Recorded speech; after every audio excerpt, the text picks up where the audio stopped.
The largest burial mound in Greece is the Kasta tomb, and new research suggests it may have been designed with astronomical alignments in mind.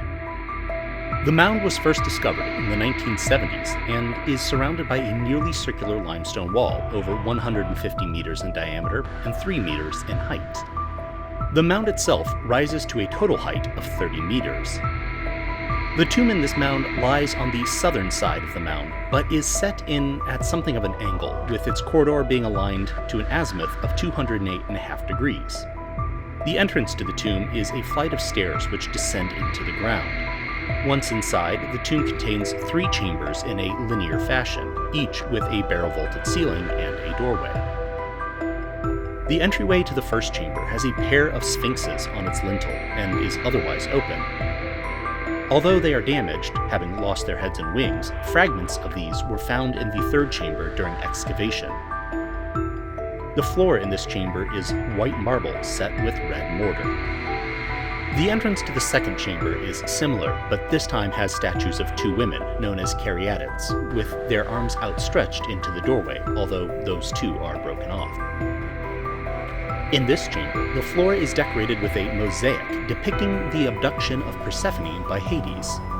Interestingly, a nearly circular hole exists in the center of the image. The third chamber is the burial chamber and was separated from the former chamber by large marble doors carved to imitate wooden doors. The remains of 5 individuals were found interred there.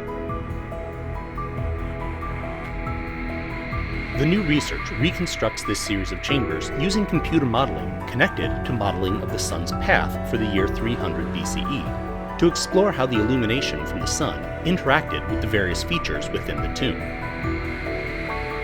The first thing that the author, Dimitris Savides, finds is that the floor mosaic in the exterior chamber has parallel decorative bands matched to the width of the door, serving as the starting point for the sunlight's interaction as it enters the monument. This same width is then repeated for the width of the door to the first chamber, the pedestals between the caryatids, the doorway to the burial chamber, and the burial cyst, indicating a deliberate design choice intended to create a continuous pathway for sunlight at specific times throughout the year.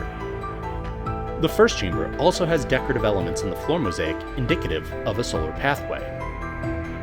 However, the second chamber with the Persephone mosaic does not have any such elements in its mosaic to interact with the light. Instead, the author suggests that the hole in the mosaic may have been the location of a statue that was removed by grave robbers in eras prior. He suggests that the 2 caryatids may have held a wreath or a crown that, on certain dates, may have aligned with the hypothetical statue, but without knowing the height of the statue, such alignments could not be determined.